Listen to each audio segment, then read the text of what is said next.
আমার খবর। দেখুন, মমতা ব্যানার্জি একটা জিনিস শিখিয়েছে, মানুষের সঙ্গে থাকা। তাই যতটা পেরেছি মমতা ব্যানার্জির দেখানো পথে আমি আমার বিধানসভায় মানুষের সঙ্গে থাকার চেষ্টা করেছি, তার ফল মানুষ আমাকে দিয়েছে।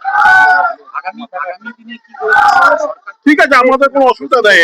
সংসদীয় রাজনীতিতে আমরা যদি হেরিয়ে থাকি, এখন জানি না কি হয়েছে, আমি রেজাল্ট দেখিনি, তাহলে আমরা করব কাজ, মানুষের সঙ্গে সেবা করবো, পাশে থাকবো, এমএলএ হিসেবে কাজ করবো। তত হয় কি আছে, যে এমএলএ হিসেবে কাজ করবো এবং স্যার দেখিয়ে দেবো সামনের দিনে আবার রেজাল্ট আরো ভালো হবে এবং জেলাতেও রেজাল্ট ভালো। বিজেপি কটাক্ষ করে বলছে যে যারা জিতেছে আপনার নাম করেও বলছে তারা তৃণমূল কদিন পরে বিজেপিতেই চলে আসবে।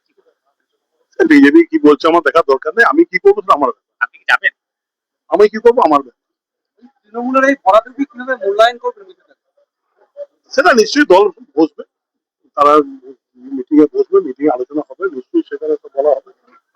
দীর্ঘদিন তো এই জেলায় রাজনীতি করছেন, বীরভূম একটা তৃণমূলের দুর্গ ছিল, সেখান থেকে এটা কিভাবে দেখছেন, কেন হলো এই ফল?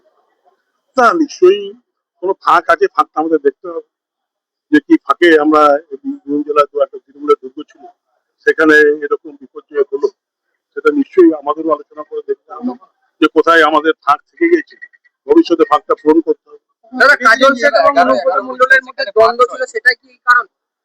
দেখুন, দ্বন্দ্ব কোথায় ছিল আমরা চোখে দেখি, দ্বন্দ্ব তো কোথাও ছিল না। এখন এগুলো আপনারা মিডিয়া যদি বানিয়ে বানিয়ে করেই তো আজকে মানুষকে ভুল রাস্তায় নিয়ে গেছে, তো সেই জন্য আপনারা কাজ করেছেন, আমরা আমাদের কাজ। তৃণমূলের গৃহযুদ্ধ কি প্রধান কারণ? কোনো গৃহযুদ্ধই নেই। দাদা, বোলপুর শহরে ফলাফল নিয়ে কি বলবেন? বোলপুর শহরে হয়েছে, খারাপ ফল হয়েছে।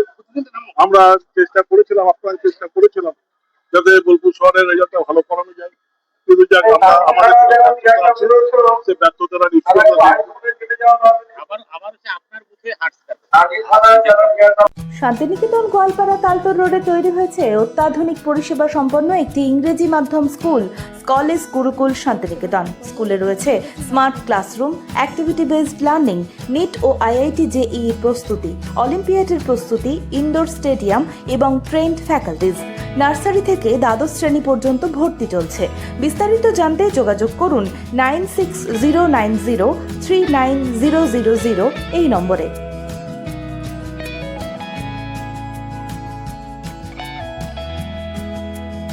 দেখতে চোখ রাখুন আমাদের ফেসবুক ও ইউটিউব চ্যানেলে।